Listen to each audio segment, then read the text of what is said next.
afternoon, ladies and gentlemen. Good evening in Liberia. I know it's about 1 minute after 7 in Liberia, and I want to say good afternoon to our people here in the United States, Houston, Texas. I am. My brother is somewhere part of the world, and he's joining me today, Mr. Augustine G. Sharif. Mr. Sharif, Yes, sir. how are you doing at the end of your world, wherever you are? Man, I am grateful. I'm alive. I'm breathing. I'm talking to the great man, Sapolucia. I'm super, super excited. I'm doing well. Yes, sir. And before we go further, I just want to apologize to our listening audience that last week, due to some technical issues, we could not go live. We had a show going, but some technical malfunction. As we all know, technology is our greatest asset and sometimes can let us down. So we just want to Yes, say we sir. apologize for the interruption last week. But today we want to discuss some interesting topic, and everyone will have their own interpretation of where we are going. But our main topic today is politics versus policy, right? Mm-hmm. In Mm-hmm. my opinion, in the last 20 years, if I would just let the Liberians and audience know that in the last few years or 20 years, if I can be precise, Liberians have tend to focus more on politics than politics, right? Politics, I know they all stand the CP, but politics than policies.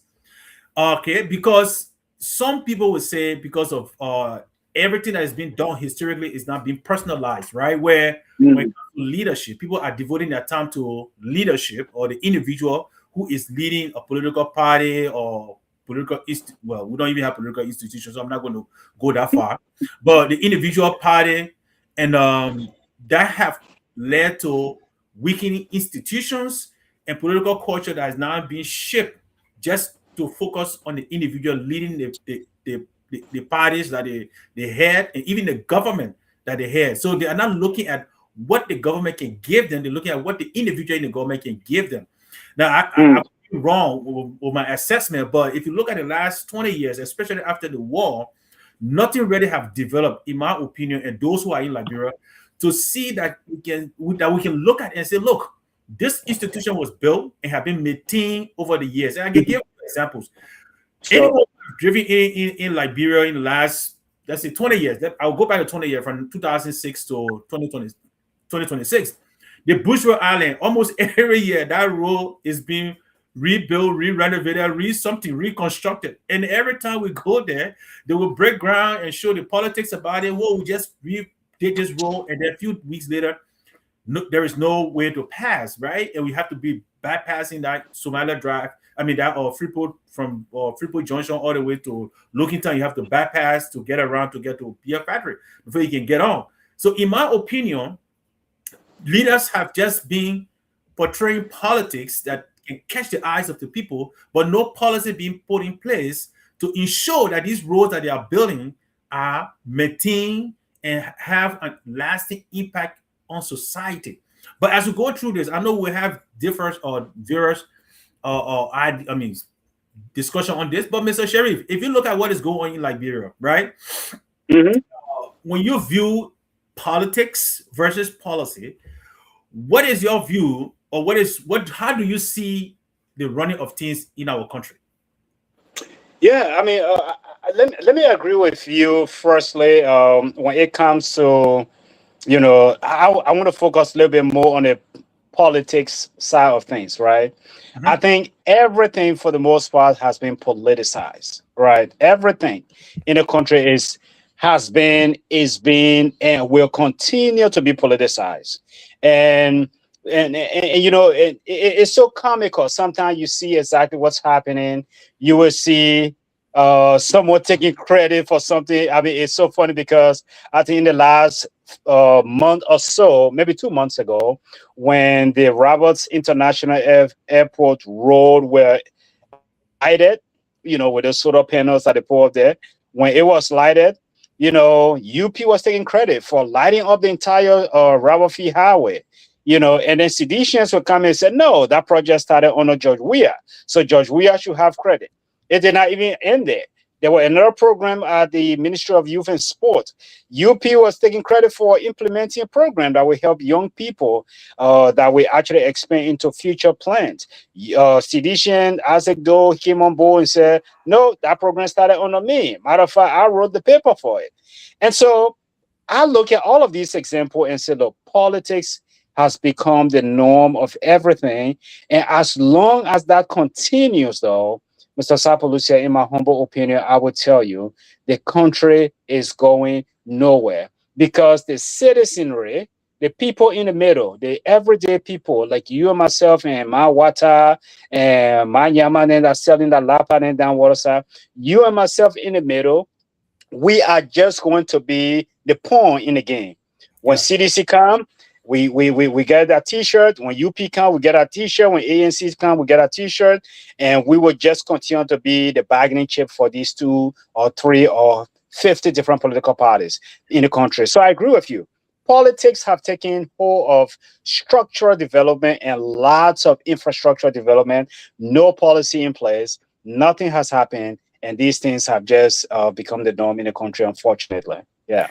And I'm going to introduce something today that I've been thinking about in the last few days. You know, when President Doe came and gave the so-called, he introduced multi-party system, right? But this is what I see. I see since 2000, because when he started, I think, if I'm not mistaken, there were between 5 to 7 political parties, which I would consider a multi-party system. Then came 1997, we had 13 political parties. Now we have multiplying political party system in Liberia. No more multi-party system, right? We have multiplying political party system in Liberia now.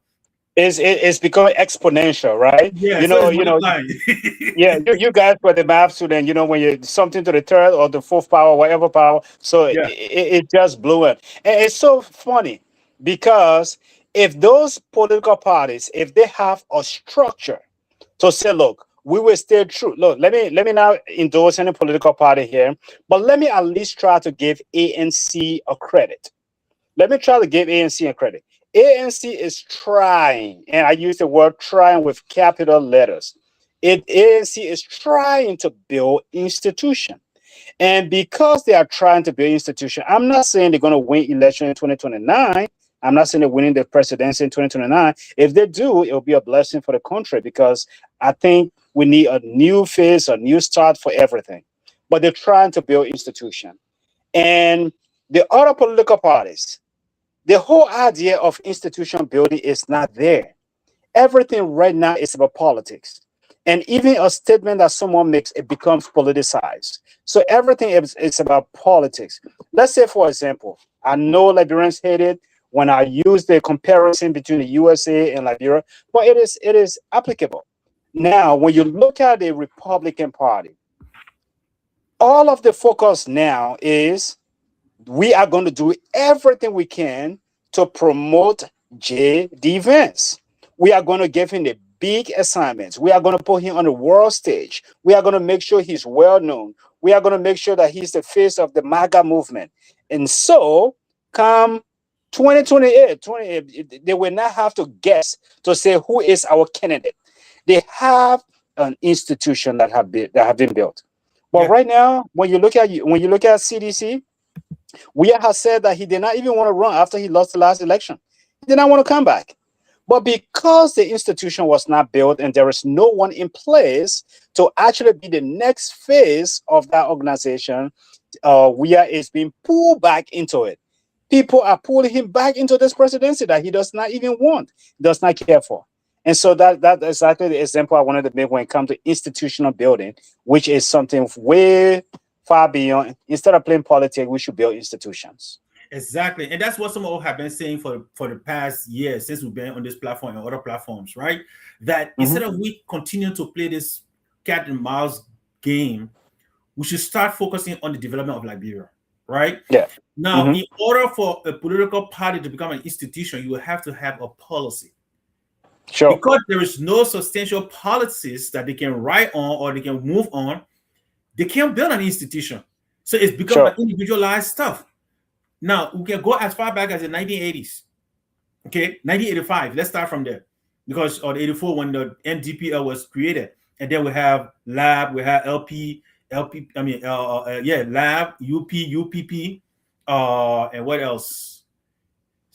A few other political parties, right? Kesali, Mhm. Bole, Jackson Doe, Samuel Doe, and so forth, right? So Mhm. Bako Matthew had his own there too. So there were political individual who and I think that was the mistake at the time that Burns made. They didn't really sit to study what political institutions were to start building this institution. Because as soon as they saw that okay, it was like the kids running to a candy shop for the first time and they see this candy, so everybody want to grab and fill their pocket. I don't think when door opened that door and said multi-party system, I don't think our leaders at the time sat to really think about what we can do to bring a group of people together and establish a strong institution, right? Because I think Mhm. it was smart at that time. Instead of you having Bako Matthew, Bole, and Jackson Doe, and all the other guys, they were come together, Kesali at the time, and have one party to go against Doe since they felt that Doe was the oppressor and he was a dictator or whatever he is to Yeah. expose him. But instead, they were fighting against one another based on Bole coming from Bokante, his people go there. Jackson Doe, Nimakane, go there. Bako Matthew, Grandpaso, go there. And we had it, and then Kesali from Lofa, go there. So we had these scattering guys all over the place looking for affiliation based on ethnicity, not an institution that will be built to strengthen the grassroots base to build an Yeah. institution and bring on new leaders. It should only be them, and after them, they don't care what happened. I think that's where the breakdown came from, in my opinion. And that will continue to be the norm, unfortunately. Riverside Pro, hello, my brother. But that will continue to be the norm, right? Because right now, as you look at it, I was talking to someone in Liberia, and they were telling me, they said, look, the only way you can win a presidential election in the country is from two name recognition. Mm-hmm. And if somebody was saying, it's either got to be Bwaka or George Weah in 2029. But no one else is going to even cut it to even win the presidency without the name recognition. And again, that actually stunt the development of political institution. Because after those two people have gone, after they shall have completed that role and they leave, now what? You start over. And Yeah. another thing, again, Mr. Sapolusi, I see that is actually detrimental to the development of political institutions in the country is this whole idea of everybody wanting the instant gratification. Yes. I mean, when you look around in the past 6 or 7 years, you see permanent members of other political parties crossing over Mm-hmm. because maybe they lost the election. There have been some prominent sedition that have now crossed over to be UPists. Mm-hmm. And there have been, I mean, during the weird time, there were UP people who left and became members of CDC. Yeah. And so, because of that, how were you? That's why I said from the beginning, let me give ANC some credit. They started very shaky. They messed things up. The coalition did not hold. I agree to all of that.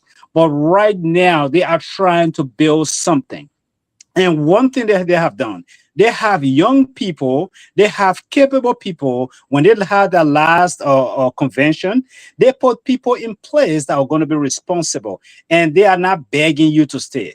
I know there's a prominent guy who is now on one of the sister network who was part of the ANC, and they suspended him. And so that's how you build a movement. Whether you win now, don't think about it now, think about you need to be forward thinking. And if you cannot have your quote unquote prominent members to stay in your organization, somebody say, how do you grow? How do you grow? How do you develop the institution for future growth? And I think that instant gratification is really killing the policy. I mean, the policy. I know we'll get to the policy point, but that instant gratification is killing the policy aspect of politics in Liberia. And because of that, institutions are not being developed and built. Yes, and that's what River says is saying. River says is saying this isn't limited just to Liberia alone. It happened in religion as well as the Lutheran, the Lutheran SDA method, blah blah, and what and so forth, right? And Hmm. they didn't like the Catholic. So, and those are breakaway situations that happen. And when it comes to religion, I don't let them waste my time to go in that way. But when we look at the politics of Liberia, right, it's all about instant gratification, like you said. It's about the show, right? Exactly. I come up like right now, and there are these rumors that I'm hearing. And this some of these things we give out, we're giving the information out so that the government can recognize, or whoever is in place can recognize what they can do better. For example, we just talk about, I mentioned the yellow machine earlier. What they did not do when it comes to the yellow machine. I remember when the Jackson F. Dole Hospital, Memorial Hospital, was built in Nema County. And the reason it was a little bit successful because the Nemadians in the United States supported it heavily, right? Some of them sent their doctors there. But today, after the CDC government came out, they took those people from there Hmm. and brought them back to Monrovia, right? Even though the institution Hmm. building is there, but if you don't have Yeah. the manpower, trained manpower to man that institution, it's a waste of resources. Now, I'm Sure. referring to that because I'm hearing another thing from the Bogart government about, oh, we're opening large diagnosis centers. We're opening large diagnosis centers. You're building these infrastructures, laboratory centers that are, because that's my field and I know well about it. So you're building these infrastructures, but it being 2 years, 3 years, I have not heard anything that they're doing in the country, whether they're bringing instruments, whether they're training manpower. None of these things that you're hearing about. They're not preparing anybody to enter that place. But you Mm. build it, you put the structure up. Then when the time comes, you start looking for people to go in the building. And then you have people who are not well trained. So when they go in there, they spend 2, 3 years before you look, that building is standing there, but no one to work in it. And there where the Yeah. problem is. So it's all about politics, where the Baka government can say, hey, we built 4 diagnosis centers when we're there. Look, the next Hmm. government can destroy it. No, it's because you did not put policies in place that will maintain that institution for the next 2, 3, 4 generations. That is why it broke down. It's not because of the next government. So this is where we're trying to drive Liberia to. Let us focus more on policies that will build a system instead of just the instant gratification, like you said, that will show Yeah. to the public that I have done something, but in actuality, you have already accomplished nothing. Yeah, you said, I want to go back to that system building, right? Man, I really like the point you make. I want to go back to the system building, that systematic building institution and putting things in place. I remember when President Obama was, I think it was during his second term when he went to Kenya. There was a journalist that asked him, Mr. President, you here? Who running the country? The man said, look, I do not need to be sitting in the Oval Office for the country to run. There are systems in place that govern, that runs the country. And that is such a true statement. You Mhm. know, look, with the system of our governors, our legislature, You see, the Liberian people trying to they don't hijack the man in the internet. Though. The Liberian people they don't let for do it, educate them. yeah, yeah, yeah. So basically, systems will work. But check this out, Mr. Sapalucia. When you look at the country as a whole, when you look at the country as a whole, um, you will be hard pressed to know that.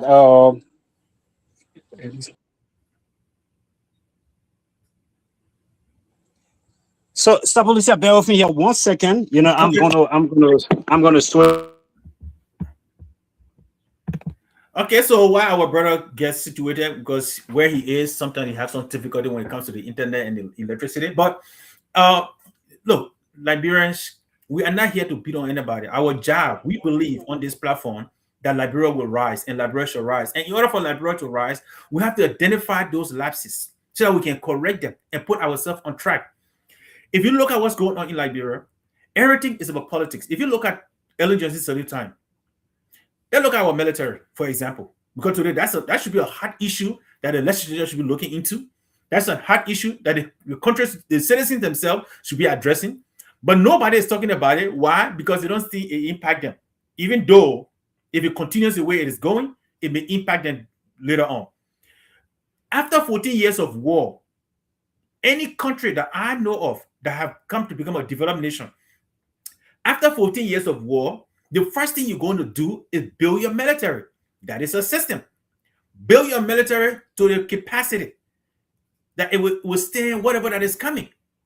People can sit and accuse somebody else of undermining or putting or sensitive military information, whatever you want to say. That is your prerogative, okay? But the reality is the reality. You can't change that. We need to put system in place where we say, look, our military, what's their strength? How can we shape them? What do they need? Those should be a focus point. But what did the then president do? She called on the United States to go in, and the United States government made it public that they train up to 2,000 to 2,100 military personnel. It is not a hidden something. It is on the military. It was something that the military, the Marines that were in Liberia, they stated. It's not something new. Okay. It was stated. It's a public information. We, some of us who have that background, know that that is not enough for a country, especially for 5 million people. It's not 2,000. No. If that is the strength of the military, 2,100, no. By right, I think a train, and I could have to go back to my military science to check this because it's been a while since I've studied. One soldier supposed to be able to protect 150 people. That's the ratio it's supposed to be. And again, I could be wrong on that, but I think I'm close to that. But one military personnel is supposed to be able to protect 150 people. Okay. Then you're talking about 4.5 or 4. Depending on how many you talk about, 5 million people, 5.7 million people. Think about it, to 2,000. That is impossible to happen. That is why up to now, as we speak, the Guinean military is still at the border. Now, you can dispute whatever you want to say, but the reality is the reality. Why? In my opinion, because of lack of policy. Because if you have good military policy and posture in place, you will build every year, you will do a recruitment. This is the United States.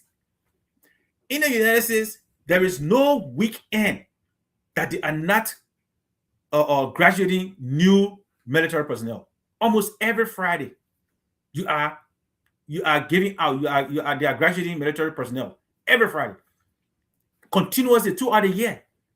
Okay, that tells you that you need your defense system to be up to date at all times. Why? People are retiring, people are getting old, people are getting sick, people are dying.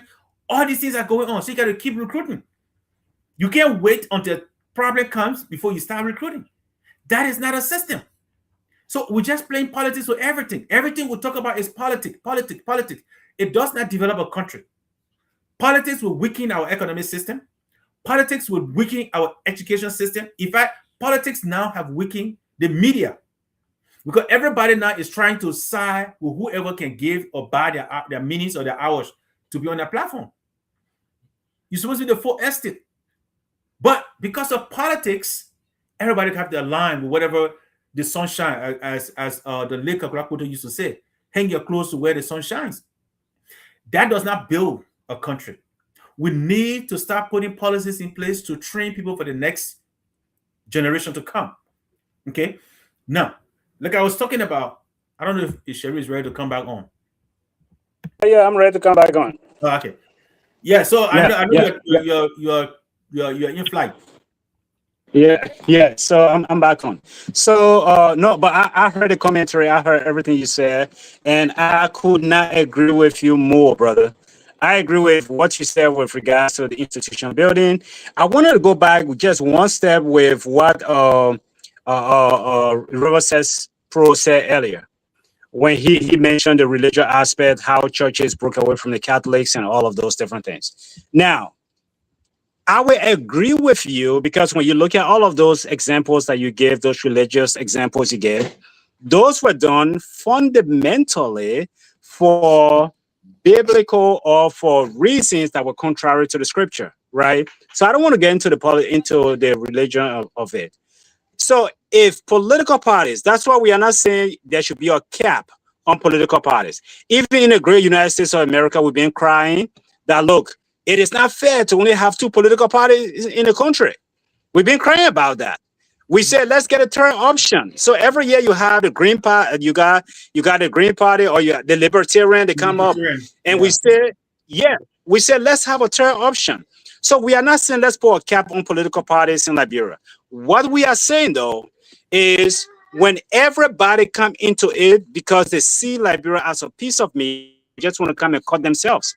Now, If ANC is saying it should not just be a CDC UP thing, so we ANC going to step in because fundamentally we feel that this country is not being ran properly by those two political institutions. Let's welcome ANC.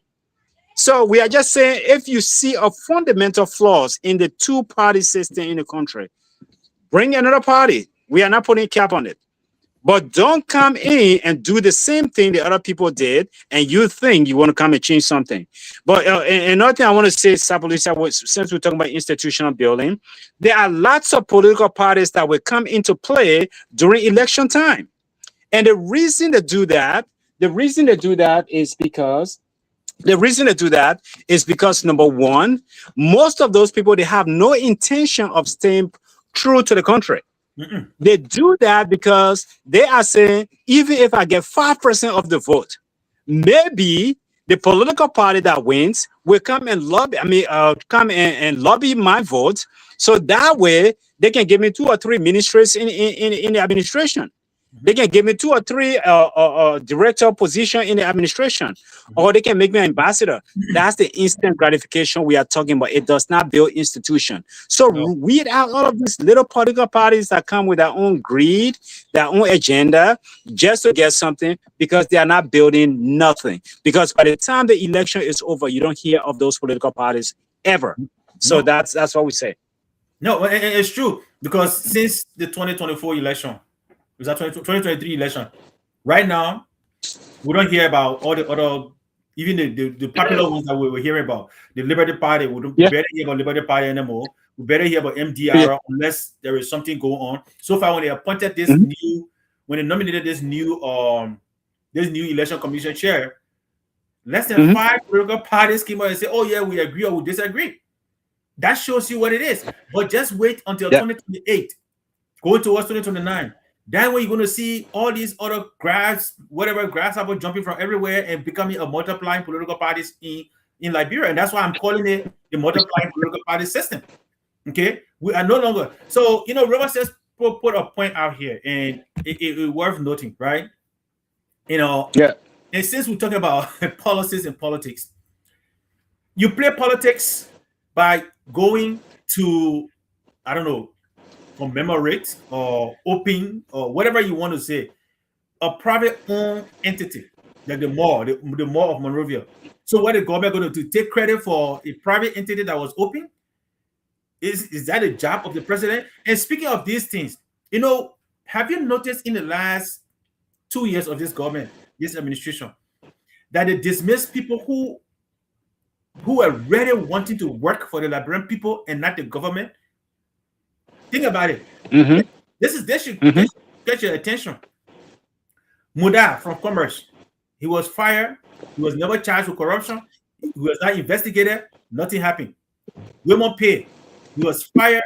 No investigation of corruption, and nothing happened.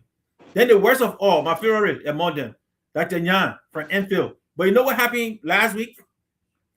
So Dr. Nyan was dismissed based on 11 unsubstantiated claims or allegations, and the case was overturned by the Supreme Court. I don't think after now he's appointed. But do you know what the president did last week? The president awarded him the Excellent Performance Award. So I mean, let that sink in for a moment. A man you fire who was creating credibility for an institution, building an institution who just fought monkeypox, fought some or how do you call it, STIs that was coming in the country, and all these different infectious control, and you're putting them under control. So you fire him, and then you gave him the Excellent Performance Award.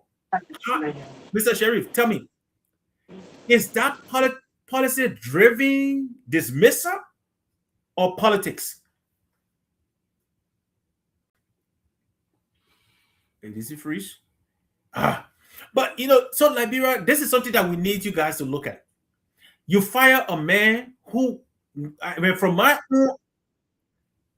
own assessment, because before he was nominated to the position, I have gone to Liberia and I met some of my colleagues that work there from high school and other places that work at that particular institution. prior to the UP government, the institution prior to the CDC government, when the Ebola took place, because that's when the MPhil came about, the National Public Health Institute of Liberia. That's what it is. That's MPhil. So then when the MPhil came into Liberia, Yinswa Toba at the time Toba Yinswa was the director at the time. He uplifted that institution, right? He built an institution that gained credibility by CDC, the WHO, and other international organizations, and they were giving donors, they were donating to that institution. From my sources in that institution at the time, right before the CDC government left, I was told right before Toba Yinswa left, this institution was receiving between $2 to $3 million annually to run its affairs. When then we our government came in power, they removed Toba, and Hopkins University said, "Hey, thank you for sending out one of your smart person." So they took him away. Hopkins University took him and brought him. Yeah. Within 3 or 4 years, the donation, because when these agencies are giving money to you, grants, when they're giving you these grants, you have to account for those grants. So that grant of $2 to $3 million dropped significantly to $350,000. And this is sources from within the institution, right? It dropped to $350,000. Then come on Dr. Nyan. Dr. Nyan comes in and he started to create a scene credibility. The institution started winning awards, not in Liberia, in West Africa, they started winning awards. In Africa, they started winning awards. Again, then out of the blue, the president dismissed the guy who is giving credibility to the institution. My people, you tell me now. Let me put it to in our Liberia English. You tell me. Is that man doing all the Google thing? Is that a man to move? So was it because he was serving the Liberian people, or because the president wanted him to serve him, or the people that are loyal to him? Which is it? Are we electing people to serve the country or to serve our personal interests? I mean, you already get your budget. You get everything you need or you want.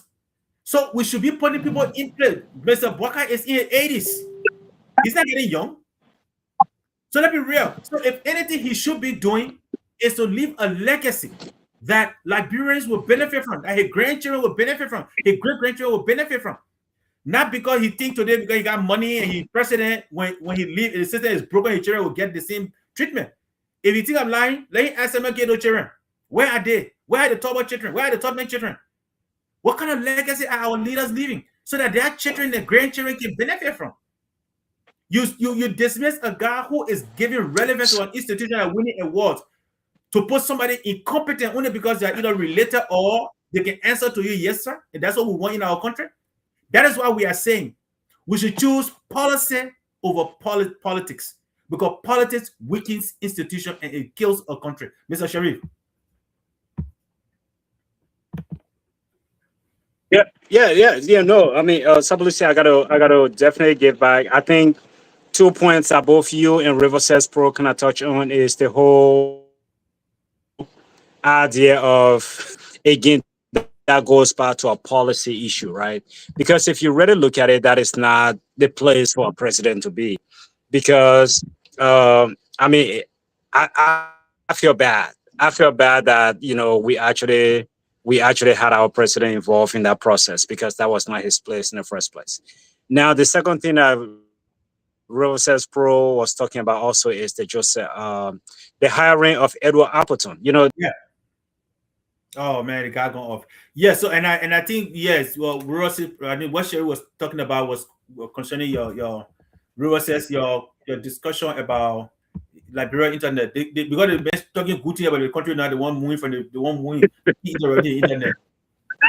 So I mean, so basically, when you look at that, it just doesn't make sense. Once election is coming, Sapalusi, you yourself can come to the country, go to the National Election Commission, register, and before you know it, you miss few requirements, you have yourself a political party. And in that case, all you are hoping for, I am just looking for some kind of threshold for me to make it over this hump, 2%, 3%, 5%, and then you try to work. You collaborate with the political party that have the higher percentage. If they win, you got yourself a position. You get yourself a piece of the meat, and that is not what it should be. So let's go back to the policy issue. I think the policy issue is super important to me.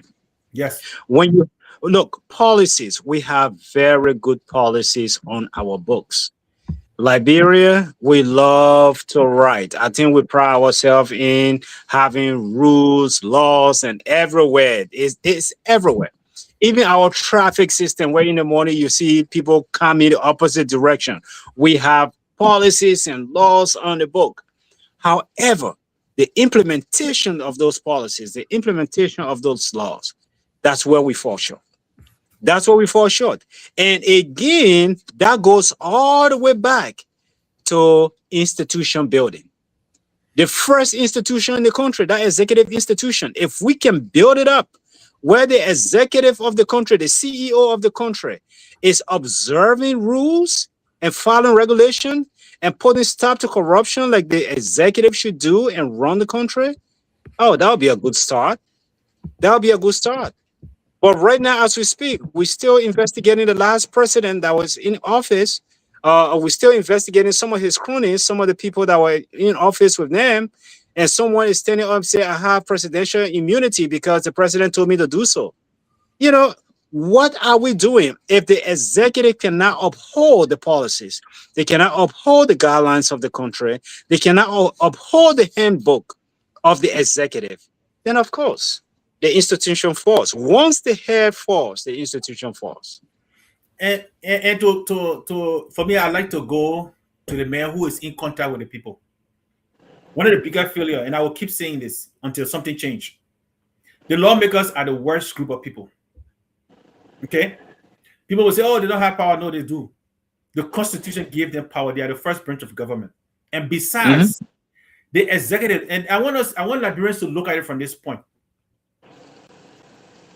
The legislature, Liberians, those are the people you speak through. It's not, you don't speak to the executive. No. I mean, I think that's where the confusion have been. Since they took service from our schools, that's where the confusion is. Liberians do not know who represents them. They think Bwaka represents them. No. The person that represents you is the guy who you voted for in your district. That is why they call it district, because he is close to you. He's right in your community. He's the one that's supposed to go and tell his fellow lawmaker, he said, look, you know what? I am from Baila. Baila needs school. Baila needs clinics. Baila needs this, water, and whatever. Because you chose him, he said, no, this man from my district. He and I talked. He and I sat and we talked and we said, these are things we need. He's supposed to go to that house and represent you to the executive.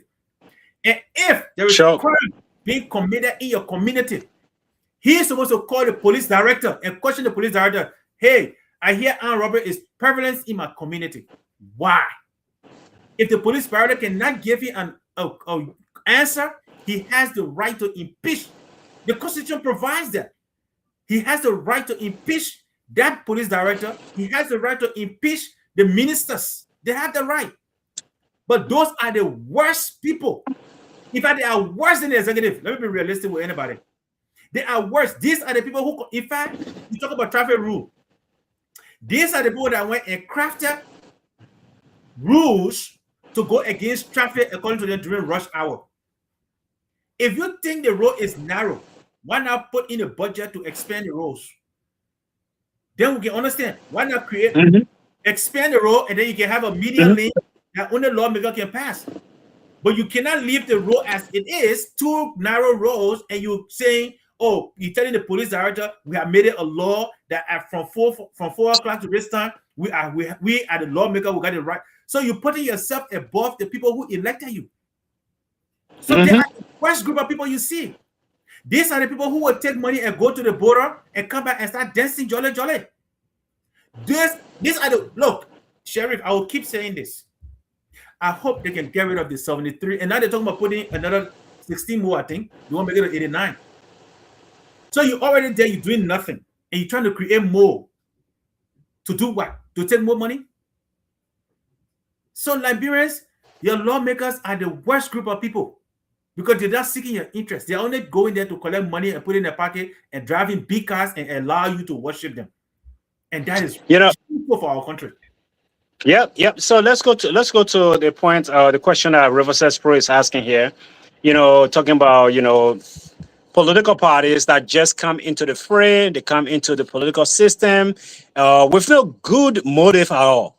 Their only agenda is, I hope somebody sees me, that I got some noise that I have made to give me some sort of position in a government. Now, the question he's asking, what should happen to those political parties, especially the standard bearer of those political parties, like the Edward Appletons of the world? What should happen to them? Should they be banned? Should they be banned from running in another election? Should they be dissolved by the National Election Commission? I said no to that question. I said no. They should not be banned by the National Election Commission. It is their right. The Constitution provides that right to them for them to be able to run for the office of presidency. They have that right. So I don't think this solution is the answer to that particular question. Don't do that. But basically, though, what I would say, you should not incentivize bad behavior. You should not incentivize bad behavior. The political parties, I will put it right back upon them. If for some reason you know that there's no way you can win the election without getting Sharif's 5%, then you better make sure that you are now going to negotiate properly, where you say, look, Sharif, there is no way you can actually win this election, but I will want your 5% vote. However, to do that, we have to have a merger.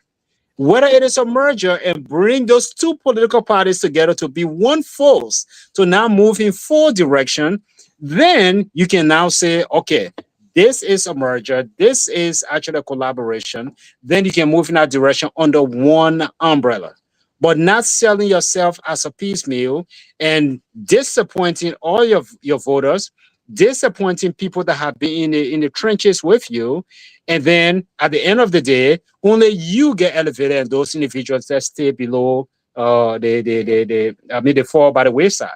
Yeah. So that would be the way I would want to address this. Just make sure that it is legitimate and these people are not just coming into it, and we stay locked in as a unit and not two different entities. And I'm just buying vote from you, because at this point in time, I think it is a gray area for me, but I truly believe that at that point in time, you're really buying vote from people. That's all you're doing. Yeah. Yeah, and I think in that regard, I think I mean not. I don't think I'm making a mistake, but I think there's a cutoff for what percentage a person can get to run again in the next election. I don't know if it's 1%. I think either 1% or less than one or something like that. Less than 1%, the political party cannot run in the next presidential election. I think that's Well, what. if it's 1%, if it's less than 1%, then or less than 2%, then ANC I got problem. Sorry. I think no, but I know no, but the thing about ANC, they will not have a problem because they were not going as ANC. So don't forget that.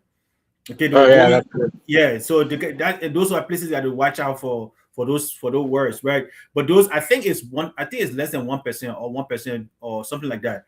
If you don't meet that criteria in the previous election, and I will have to research further, but I think that's what it is. That was to be the cutoff point.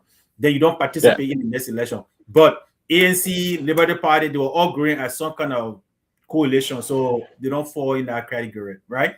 But yeah, Yeah. so and I personally, where he going? Yes, you can't deny the man his constitutional right, but I think election Mhm. commission should have some other guidelines that they can use to prohibit Sure. this behavior. Yeah, that some fines or punishment or something they can do to discourage it, because that's bad behavior in itself. To just go, hey, I come in last minute time, get my political party, get my names or whatever out there. But the thing about it again, Sherry, on your point, it's going to be hard to do because 90, if I'm not mistaken, 98% of the political parties are individual owned, Hmm. right? They are individual owned. They are not an institution that say, hey, look, this is what we have. If you join us, you go by what we say. Give you a Yeah. simple example. The last vote for expulsion, okay? Political party had no power over their representative that voted. against that voted for the expulsion of Yeke Koluba. Didn't he? Okay, I'm not trying to give relevance to Yeke Koluba or the process that they went over. I'm just making a point that the political party, even if the political party had a different saying, they had no power to exercise over their members in the House on how they voted. And that's not how it's supposed to be. You and I live in a country where, hey, in fact, right now, what's going on? Only one person in the Senate, Republican, that voted against Donald Trump, and because I think he's not running again. So yeah, and most of the people you see in the Congress here that are going against the Republicans' decision, most of them are running. They say, "Hey, I'm retired. Hey, I'm getting out." Why? Because the political party, whether they like it or not, once the political party says this is what we support, you go along. You either go along or they all power from you, and you're on your own. The next time they don't support you. But because we don't have institutions, like I said, because we don't have institutions in Liberia, it's difficult to punish these would-be lawmakers who go astray from what their political parties want, because the political party belong literally. But I think that's but I'm sorry, but I think that's the place where the National Election Commission steps in and say, look, we are not going to legitimize these organizations. We are not going to legitimize these organizations. There are organizations that have been through the struggle. There are organizations, I mean, right now, you hear, let's give CDC, let's give them recognition. Let's give UP recognition. Let's give ANC recognition. There are political parties that are speaking when something happened in a country. There are political parties. Don't forget the newly multiplying political party, CMC. Yes, the CMC. So, there are political parties that are stepping up, that are establishing themselves, that are voicing out, speaking out for the people. Now, those political institutions, they are not some last minute to time 2027 registrant organizations. So you start to watch the flow now. When you get to 2027 and you start to see Sharif and Sons movement, you start to see Sapalucia and the people of Bon Country movement. You start to, what is the motive here? What have they done? What has this organization done for the people? You look at it and you weed out those organizations and say, look, man, we are not going to legitimize them. We are not going to give them the certification that they need to be able to, we can't take them seriously. These are just troublemakers. I know the Constitution has something else in there. They have a voice to say, but man, you have to weed out. I think last election, if I'm not mistaken, it was probably 16 or 17 political parties in a race. And then at the end of it, they all start dropping the flies. What was that all for? What was that all for? Just to create, these are not serious organizations. These are just organizations that were there for the now and what's in it for me. It was not what's in it for the Liberian people. No incentive should be given to those organizations. Yeah. Yes. So now that we have let us find a solution to what Liberia needs. We're talking about policies, and let us give these people what policy will do for them, right? The first thing, yes, I know this is where most of the time I differ with my colleagues when we talk about the state Liberia system. If somebody tell me you got a hospital building and no doctor in there, I don't think there's a hospital. That's just a building sitting up there. Okay, so if we have an institution, if we have system, that system should be able to do something. Like you rightly said, Mr. Sharif, that when Obama went to Kenya, when he was asked by a journalist, hey, who's running the country? He told you the system was running the country. So he didn't have to. So if we got a system, if it is not running things, it is not a system. Like I said, if you build like in my hometown, we built a clinic. The clinic is there. It's called a clinic. But if it is not serving the purpose of a clinic, it is not a clinic. It's just a building standing up there. Sure. Right? So if we I agree. Have the system must be working. So I don't think we have a system. That's what I believe. Now it's time that we should start all over, because it seems that's what we need to do now. And we can start under the Baka administration. I think the government is trying. I think. But it's just that there are certain things they are still doing like the other people have done in the past, right? They're removing people who really want to do something. Like, for example, the women pay issue. That was from what we heard because the government did not explain anything. So I will go with what I heard. And that's what I keep telling people too. I said, look, if you cannot narrate your story, when the other person gave that story to me, that's what I will believe. Women pay story was not clear. Yes, when he gave his resignation letter and whatever, he tried to be politically correct so that he don't offend maybe his past employer that most of us do. So he went taking the safe route, right? But never be any indication of why he was fired besides what we heard that he was going against some concession agreement that was against the benefit of the Liberian citizens. That's why he was removed. That's what we got. The government have not said otherwise. So I believe that statement. Okay. Let's look at D'Artagnan. Okay. Also, 11 counts. At least he did a rebuttal and he fought his case. And it was overturned by the Supreme Court. So that tells me there's some fishy thing going on. Muda from Commerce Ministry. Now people are saying the current Commerce Minister, she's not fit, blah, blah, blah. We know these things. This is a guy who he drove luxury cars before he became Commerce Minister. So for somebody to tell me, okay, because he became Commerce Minister, then he already had all these established things. So if you say it was corruption, why was he not prosecuted? But we got people in government currently. I know I brought one of those things out. When the Internal Affairs Minister took over newly, he was building one little space. He said that was his office, $180,000. And I know he was $180,000. And he had so many other fishy things. He's still working in government.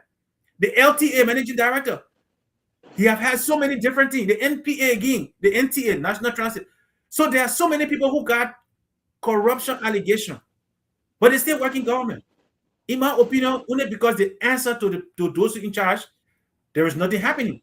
But these three people I just mentioned, Dr. Nyam, Munda, and Women Pay, we have not had any investigation after they were fired. Of course, it's the president's, it's his privilege, it's his right to hire and to dismiss. We know that. But who are you hiring? Are you hiring people to develop the country or just to serve your party? For me, that's my question. Sure. You know, look, I mean, I'll go back to the policy issue again. And I think policies should actually start, Mr. Sapalucia. I know, look, when it comes to, I don't want to say federal government, but the national government, when it comes to the national government, there are more than enough policies, procedures in there, a lot of different amended process, different things that should be updated. They got policies in there. But, you know, I think where policies should really start for me is at the political party level. The political party level. Because this is the institution that you are building. That institution, when you become the head, when you win the election, you are now running the country. If your political party, Sabalucia, I don't send my children to school and expect the school to discipline my children. No. You don't send your kids to the church and expect the church to discipline your children or to teach them. You do devotion at home with your family. You do all of those things with them. You teach your kids discipline at home. You do all of those things. So the political parties, since they are the ones aspiring to run the country, start with the policy. Let's see how well your political party is structured. Let's see how well you follow your own policies and procedure. Because if you can do so, when you ascend to the presidency or when you ascend to other ministries, you will do likewise. You will carry out the policy and procedures of those institutions. We are not asking you to change it. Those institutions already have policies and procedure. They already have handbooks. They have job requirement. We know what you should do. Yeah. You know, we know exactly what's expected of our maritime boss. We know that. We are not asking you to reinvent the wheel. We are not asking you to change policies. We are saying if your political party can be true and follow policies and procedure, it is likely that when you become the head of state, you will enforce that. Policies and procedures will be in place and they will be followed. So I think that's where it starts. It starts from here and then you work our way up to the higher office. Yes. Let me see if I can get Ro. I think Ro says Pro is trying to come on. Ro says, are you there? Hello? Yeah, I'm here. I'm here. Can you guys hear me? Yeah, Sherry, can you hear me? Yes, I'm hearing him. Yeah, go ahead. Yeah, guys, thank you for the show, man. Great conversation. Sherry, welcome back, man. I don't know if we're on vacation for children, but welcome back. Thank you, brother. Okay, so my little concern, because and even I'm gonna make a post about this question that I asked you guys over there to get. I know get some other view if possible, but thanks for the input, Sharif and Sap. But I got a different view where, especially with these political parties, that their standard bearer got higher. I think I would be on the side of this should be ineligible, because this is the thing, though, guys. From what I understand, these gas stations here in the United States, if one Indian or Pakistani guy would come, for example, Sherry would come and open a gas station, he make money, then he cost income, he will out like he leaving, then he give it to SAP, then SAP run it, then that a positive come. That's how they run in that country. I heard that's how the gas station you see, or how they call it, the gas total one, the total. Then the next thing you see another person in there. You say, what's the other guy? Then you see into a whole different place. So this is my thing. That's how those standard bearers are running the country. Because okay, Dr. Edward Appleton, you got hired. Therefore, I think your political party should either be ineligible or dissolved, because we don't want you bringing another person again, somebody else come under there and say, oh, I'm the new standard bearer, boom, he got hired again. Where are we going, guys? How often do we see like Hillary Clinton got hired by Donald Trump or Barack Obama, or standard bearer of a political party that lose the election?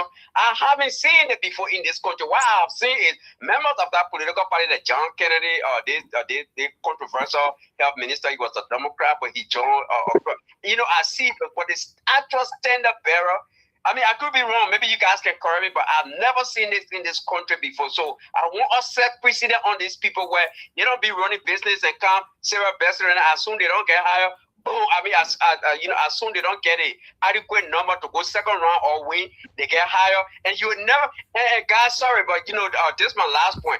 What hurt me is you would never hear anything about this political party anymore. You don't hear about Appleton Party. You don't hear about Sarah Beslow. But boom, by the time 2029 coming around, you start seeing it. So I think we need to discourage these kinds of things, guys. That's a fair point, though. That's a very fair point that you made, because yes, that's. But it has to come from the election commission, or it has to come from the lawmakers. Those are the two people that I think that have authority over this. But the Constitution, as it stands right now, it gave every citizen the right to form a political party. That's what the Constitution says.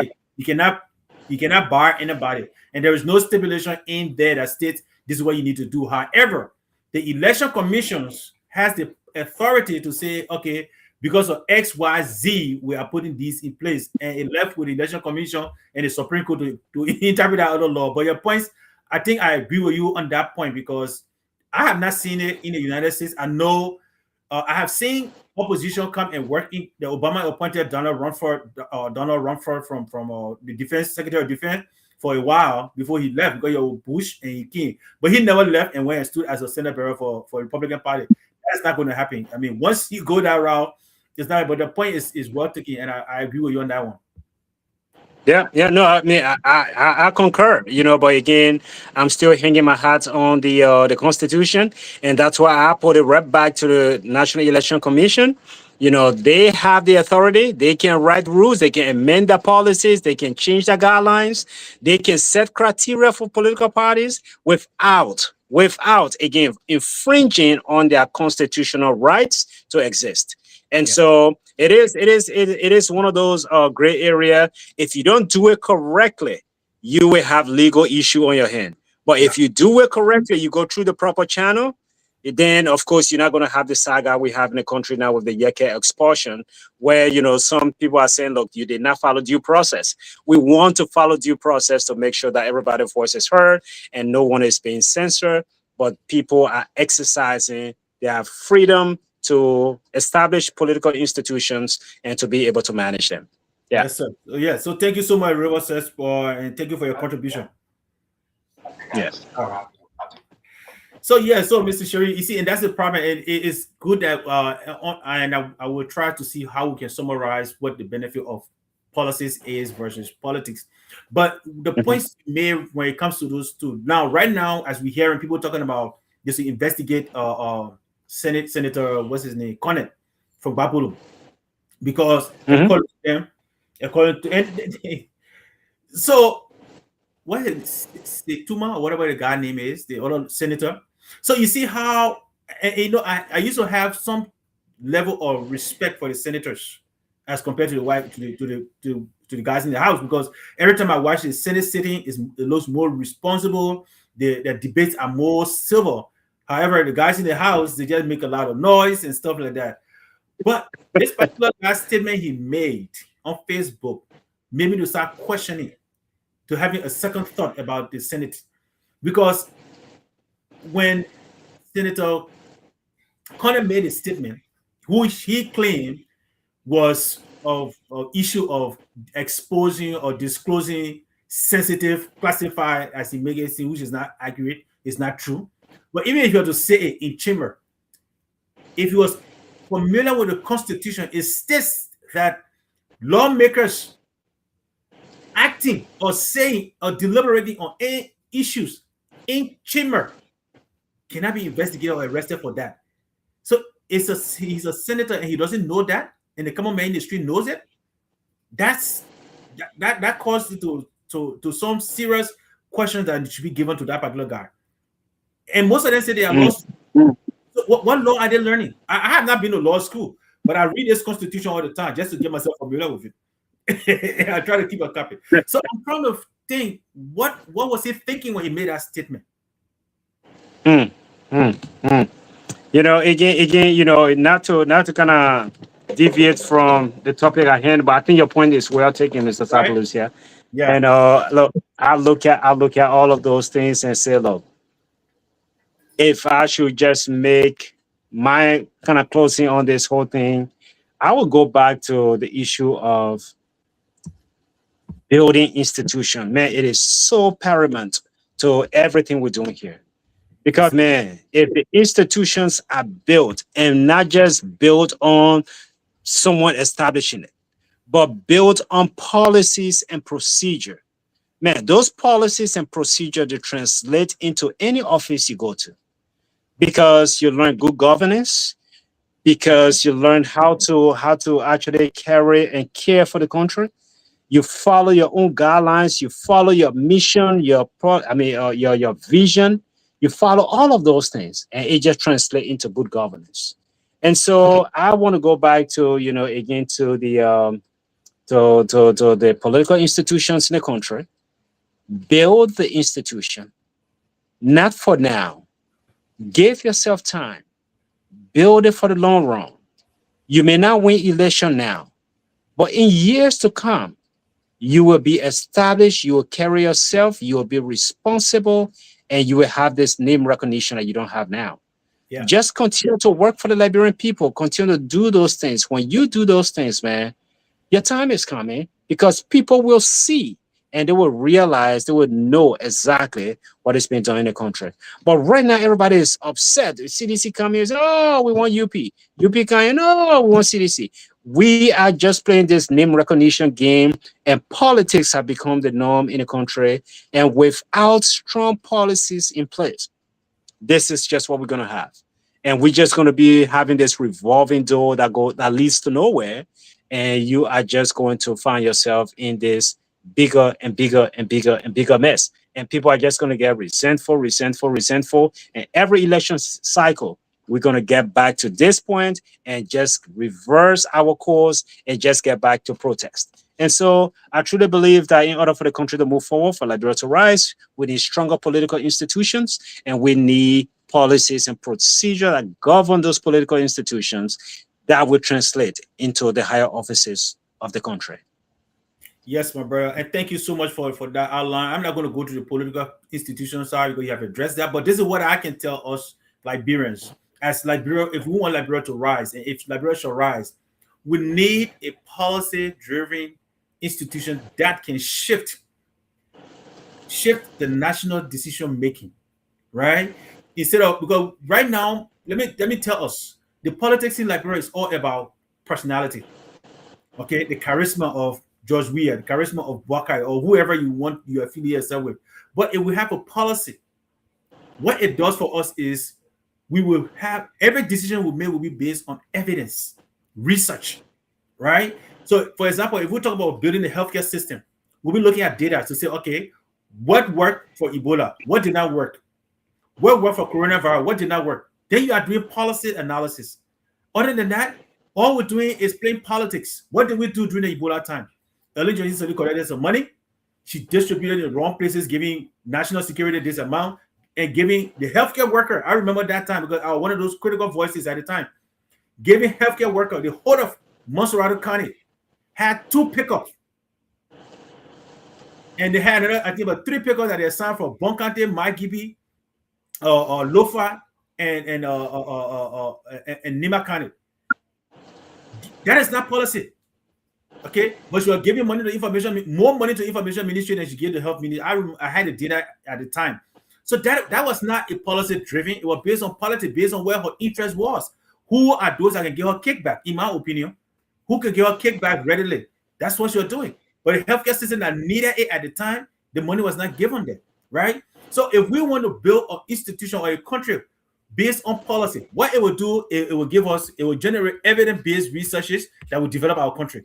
It will strengthen our institution and reduce the political fragmentation that we have, because that's all, and that's why I'm calling them now the multiplying political system, because we don't have multiplying anymore. So the multiplying political system is what we're now creating. Why? Because we do not have policies driven or mechanism in place to run Liberia, but rather we're going based on politics. It will promote multi-stakeholders collaboration, where I in healthcare will look at the laboratory, the pharmacy, the healthcare, the social worker, and we all will collaborate, bring our different data, compare, do analysis, and say, hey, this is how we can address this issue. Because it's not about emotion, it's not about personality anymore. It's about collaborating with one another to solve a problem, right? All we're doing now in Liberia is convenient. We're not trying to find solution. We're trying to be convenient. If I can just side well with Mr. Walker, hey, I'm good to go. We're moving. Okay, it will improve our civic engagement and it will create accountability, which I think is lacking in this administration and everywhere in almost all of our institutions, including the House of Representatives. There is no accountability, right? It will drive our innovation and modernization. Exactly. Because if we have these things going on, guess what? Young men, instead of they're trying to be politicians, they'll be working to become engineers. They'll be working to be doctors. They'll be working to be somebody else other than politicians. If we have policy-driven institutions or government running, this is what it will do for our country. It will ensure policy continuity across the administration. And when I say, okay, George Weah comes, he built a bridge, then what Ellen Johnson did, they were building good buildings, good infrastructure. She came and broke some of them and sold them. Then we have to build new institutions, new buildings. You spend millions of dollars to break things down and spend millions to reconstruct. Because of a lack of system or lack of policies, that's where we end up. So if Liberia should rise, Liberian, let us work together. Let us start building institutions. Let us start doing everything based on policy. With that, Liberia, I want to say it has been a great day speaking to you, and thank God for my brother to join me today, wherever he's enjoying himself. My brother, I love you. And as you guys enjoy your vacation, but when you come out, you take over so that myself can take vacation one day. But I would say, Liberia, we love you guys. Take care. Have a blessed week. And I hope you can share our podcast so that it can go out. Some of you may have connection to the president or those in charge. We are not here to criticize them. We are just here to give our lending voices so that it can help drive our nation in the right direction. With that, Liberia shall rise, and we all will rise. Mr. Sheriff, I see you later. Okay, on that note, this backing dog is out.